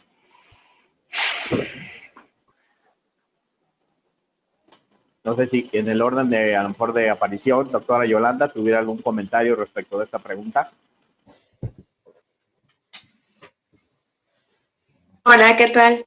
Bueno, mira, no recuerdo exactamente cuándo entró en vigor, pero sí hubo una reforma porque precisamente dentro de la Ley Federal de Derecho de Autor solamente se reconocían los derechos a los pueblos indígenas, pero se sacó y se está trabajando en una ley específica respecto a ese tipo de protección que se requiere. Actualmente, dentro de las reformas a la Ley Federal de Derecho de Autor, se establece precisamente que no solamente se le tiene que hacer el reconocimiento cuando se llega a tomar algún tipo de obra generada o creada por este tipo de pueblos, sino que ahora se requiere de su autorización. Y esto deriva pues de los diversos casos que tuvimos y que fueron conocidos por todos nosotros a través de los medios de comunicación, donde diferentes casas importantes de la moda tomaron o retomaron más bien algunos diseños, sobre todo de los tenangos de Hidalgo, dentro de algunas prendas de vestir, y ellos decían que, bueno, lo hacían precisamente para exaltar y para reconocer el trabajo de estos pueblos indígenas. Sin embargo, anteriormente, como estaba redactado en la ley, solamente mientras se hiciera ese reconocimiento, se podía utilizar el mismo. Sin embargo, actualmente no solo se necesita dar el crédito, sino tener la autorización de estos pueblos indígenas para poder utilizar cualquier tipo de diseño que ellos hayan generado o creado. Muchas gracias, doctora. Maestro Sergio, ¿algún comentario? La verdad es que este tema nos daría para otro simposio. Yo he tenido por mi desarrollo profesional la posibilidad de estar bastante cerca con estos temas. De hecho, la ley, el proyecto de ley que Yolanda se refiere es el de salvaguardias, que está en este momento en la Cámara de Diputados, ya fue aprobada en Cámara de Senadores. Hubo efectivamente reformas a la Ley Federal de Derecho de Autor. Para mí es un gran conflicto. Yo creo que de una manera política, podría decir más que legal. Se está tratando de resolver un problema que tal vez es irresoluble. La Organización Mundial de la Propiedad Intelectual tiene décadas tratando de encontrar una manera apropiada de darle protección al folclore, y si hasta ahora no lo han podido hacer, tiene una razón, y es que es algo muy complejo. Yo entiendo la necesidad, incluso en algunos foros lo he comentado. Yo evidentemente soy mexicano, y aunque cada pueblo originario, aunque cada pueblo indígena, o como la ley de salvaguardia señala también los pueblos afromexicanos, tienen su propia cultura, pues como todos siendo mexicanos, yo me siento parte de esa cultura. A mí me parece que entramos en un debate muy difícil de resolver. Yo he llegado al grado de analizar que, pues, de alguna manera este tipo de circunstancias, principalmente relacionadas con el tema de los derechos de autor, pudiera llegar a ser violatorio de derechos humanos, del derecho a la libre expresión, por ejemplo. Yo no entiendo muy claramente cómo es que estamos buscando sustraer de una manera artificial ciertos conceptos, como en este caso puede ser el folclore, y esto, ¿cómo decirlo? A favor de un pretendido desarrollo de las comunidades. Yo no lo sé. Y para concluir, porque no para que los demás panelistas den su comentario también, pero nada más para comentar, les puedo decir que yo creo que la gran mayoría de todos nosotros sentimos cierto orgullo, aunque pues venía de una empresa norteamericana, haber visto esta película de Coco, que pues prácticamente cumplió 2 años el día de ayer, por decirlo de alguna forma. Entonces, nosotros pues estuvimos muy contentos sabiendo que el mundo conocía más de la cultura relacionada pues con el Día de Muertos, con los alebrijes, con el uso del cempasúchil, etcétera. Y si nosotros vemos la aplicación de una ley como ahora se está pretendiendo hacer, mi temor es que este tipo de difusión simplemente termine, que se vuelva tan complejo, como decía Yolanda, por ejemplo, que se vuelva tan complejo. O sea, ella decía pues que es necesario pedir una autorización, y es lo que la ley de salvaguardia está buscando, no nada más una autorización, sino nada más un pago, un emolumento. A lo mejor esto, pues de alguna manera, en vez de desarrollar y de promover la cultura de México, la inhibe, y a mí me preocupa. Gracias. Muchas gracias, maestro. No sé, el licenciado Arturo Rodríguez, si tuviera algún comentario. Sí, ¿me escucho? Sí. Tengo problema con mi audio de este lado. Yo coincido con el doctor Rangel. El problema de pretender tutelar las culturas indígenas y sus tradiciones nos lleva a problemáticas no solamente de carácter de protección y de inhibición de la libertad de expresión, sino también valga lo que voy a decir, de cierta transferencia de tradiciones. Hace poco salió un reportaje, no recuerdo bien los detalles, pero es muy ilustrativo. En una empresa saca unos diseños basados en dibujos tradicionales de la región de Oaxaca. La comunidad de Oaxaca señala que se están violentando sus derechos de tradición, y la empresa contesta, no, porque sucede que nosotros le pagamos tanto dinero a estas personas, las presentaron, a cambio de que hicieran los diseños. ¿Y qué te crees? Que estas personas son originarias de esa población, son de la misma población indígena, conocen la tradición porque su padre y sus abuelos se las enseñaron, y los diseños que ellos nos están plasmando, si bien es cierto, traen la técnica de la comunidad, son originales de ellos. Entonces, a lo mejor va a ser un absurdo, pero resulta que vamos a dejar de permitir que se hagan piñatas en Chicago, porque las piñatas son una tradición mexicana, que no es así, ¿verdad? Porque las piñatas son de origen italiano, en el sentido de cuando se hacía la forma de evangelización. Ese es el otro problema. ¿Qué tanto nuestra cultura tradicional es tan tradicional? Porque finalmente también se viene un conflicto en el sentido de que muchas de ellas son sincretismos culturales. El Día de Muertos, con todo lo que implica, es un sincretismo que nos trae lo mismo figuras de Egipto, que de la tradición judeocristiana, que del Mictlán. Entonces, ¿qué es verdaderamente lo tradicional? Eso es vamos a tener, ahora sí que salirse siempre la misma idea de qué tan casuístico va a ser cada caso. Por ejemplo, y aquí sí me adhiero a esta pregunta de que dice David Rosales, de que si este es el derecho fundamental de la dignidad. ¿Dignidad de quién? Si finalmente vamos a reconocer que los tenangos son una comunidad, les vamos a reconocer esa autoría, les vamos a reconocer ese patrimonio originario, estamos respetando su dignidad.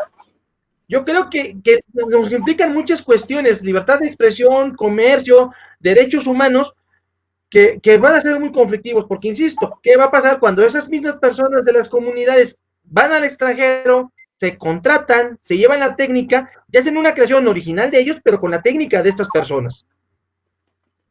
Claro, muchas gracias, licenciado. Y si tuviera algún comentario, doctora Ana María, especialmente, inclusive en esta, avanzando en la discusión de si tenemos una legislación de propiedad intelectual compatible con los derechos de las comunidades indígenas y en todo caso, pues, ¿quién tiene que subordinarse a quién? Las normas de propiedad intelectual a la salvaguarda de los derechos de conocimiento tradicional, o qué hacemos, doctora, si tuviera algún comentario. Sí, a mí me parece que es importante la salvaguarda de estos derechos porque son derechos que día con día se ven violentados y el respeto a estos derechos es fundamental. Entonces, creo que hay que ver la nueva ley, ver cómo viene y delimitar exactamente a quién le corresponde reclamar ese derecho para que esa persona sea debidamente reconocida y se le pague lo que tenga que pagarse en su momento, pero esto creo que debe de ser el Estado mexicano el más interesado en tratar de proteger estos derechos.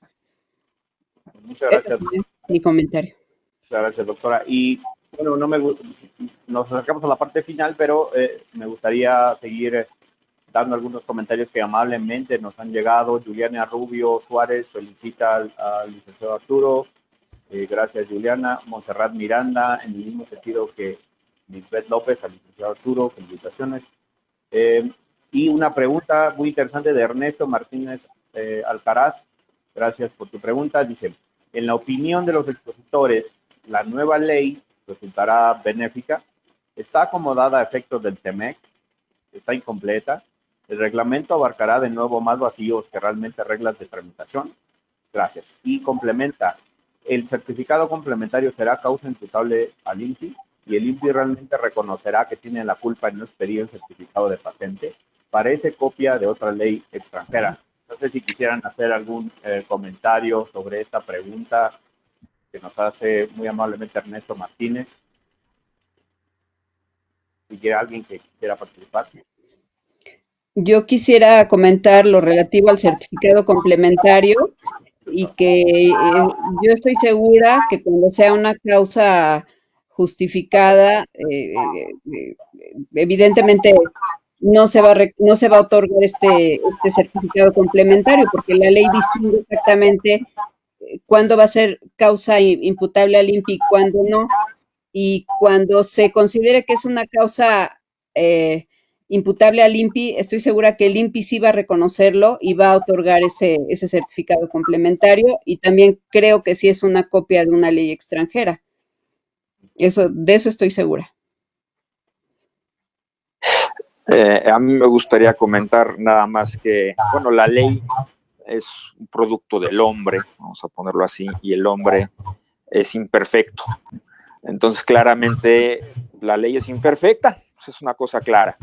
Que la ley puede estar más completa, pues sí, que como, y además creo que Anita coincide conmigo en esto y posiblemente también el resto de mis colegas, la ley no es mala, o sea, la ley mexicana que está terminando no es una mala ley, a lo mejor le faltan algunas modernidades, pero no era una mala ley y en el 91, en el 94 era una ley de vanguardia.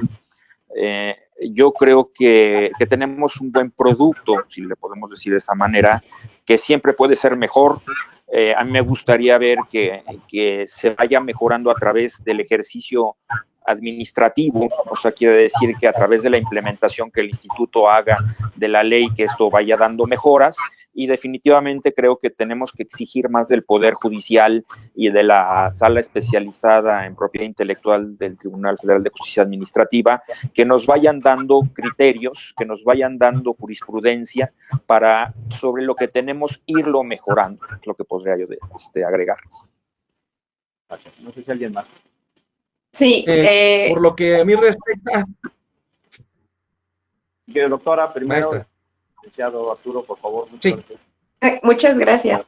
Sí, yo también, yo considero que tiene muchos aciertos, sobre todo como lo estableció y como bien nos señaló la doctora Ana María Valladolid.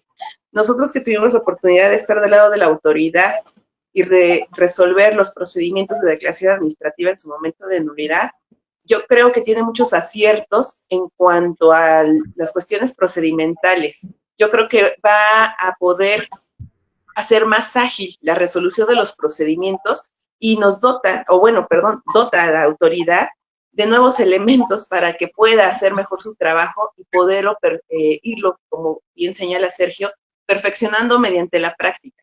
Entonces yo creo, la verdad, que como todo, hasta que no entre en vigor y la autoridad no empiece a resolver a través de los nuevos criterios que se establecen, no podríamos adelantarnos. Yo creo que todo ese cambio tiene que ser para mejorar, y si no, bueno, habrá momento de echar una revisada y decir, bueno, esto sí se puede quedar y esto se puede mejorar o lo podemos instituir de otra forma, pero creo que le da bastantes herramientas que estábamos esperando desde hace mucho tiempo dentro del instituto, quienes laborábamos ahí, para poder mejorar nuestro trabajo y pues, sobre todo para que se le dé un mejor servicio también al usuario final.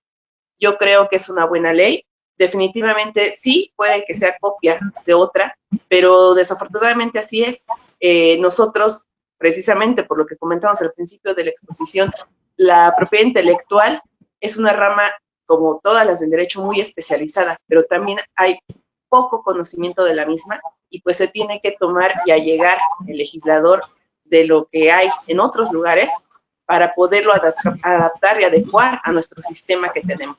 Pero yo espero que sí sea en beneficio del usuario final estas nuevas reformas y bueno, ya veremos más adelante cómo va adecuando la autoridad esta nueva ley a los casos en concreto. Muchas gracias. Licenciado Arturo. Pues me adhiero, efectivamente es una ley, no digo que sea una ley extranjera, más bien, efectivamente es una ley que también se ha reformado con base en el TIMEC, como en su momento el Telecán llevó a la reforma de la ley de la propiedad industrial y a la ley federal del derecho de autor. O sea, esto no es nuevo, somos un país interrelacionado con el mundo y en consecuencia tenemos que acomodarnos a estos temas. En efecto, los que hemos estado, en el caso de los doctores en el INPI, en el caso de su servidor en derechos de autor, que me tocó estar en la Dirección de Reservas de Derechos casi 10 años, pues hemos visto cómo se aplica la norma, las dudas que surgen.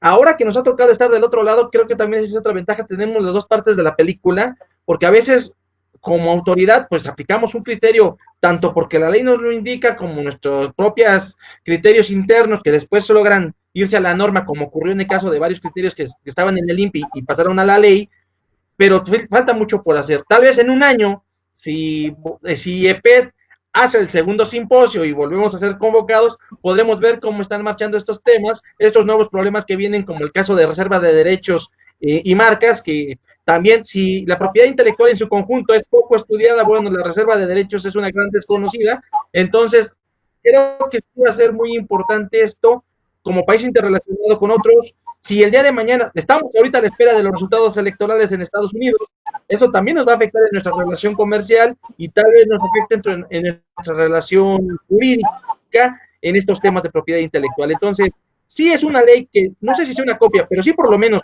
se encuentra relacionada con el mundo y en consecuencia tiene que traer figuras y tenemos que ver su aplicación y en algunos casos seguir insistiendo en que tenemos que hacer algunos cambios, en caso de derechos de autor, temas de infracciones en materia de derechos de autor que se siguen llevando en el INPI, más relación entre INPI y de autor en estos mismos temas que nos van a acercar otra vez marcas, reservas de derechos, y pues a partir de eso llegar a conclusiones que tal vez se deban normatizar el día de mañana. Muchas gracias. Y bueno, vamos a concluir con algunos comentarios adicionales. Paola Hernández felicita a la doctora Ana por la presentación. Gracias, Paola. Tiara Rodríguez también felicita a la doctora. Norma Quinta Pérez, gracias y felicitaciones a todos por sus aportes. Gracias. David Rosales, el tema de la ley de salvaguardia y de la reforma a la Ley Federal de Derechos de Autor, en tratándose de culturas originales, es un tema que debe ventilarse no sobre la base económica, sino desde el derecho fundamental a la dignidad. Gracias, David. Y complementa, se comete un error si se... Gracias, David Rosales. A ver si podemos hacer un simposio específico sobre esta temática. Itzel Telles, que felicita a todas y todos los ponentes, una exposición muy clara. Bueno, pues con esto hemos llegado al final, no sin antes, a nombre de la Universidad en Estudios de Posgrado en Derecho, agradecer a las brillantes participaciones de nuestras y nuestros ponentes. Hemos tenido a 5 de los más importantes expertos y expertas en propiedad intelectual y estamos muy agradecidos de que hayan estado aquí. También agradecer a la audiencia que con sus preguntas y comentarios y dudas han enriquecido el simposio. Queremos agradecerle. Mi nombre es Alejandro Díaz y a nombre de la Universidad de Estudios de Posgrado en Derecho, nos vemos hasta en otra próxima ocasión. Hasta luego. Muchas gracias. Muchas gracias. Hasta luego. Gracias. Muchas gracias. Hasta pronto. Un gusto.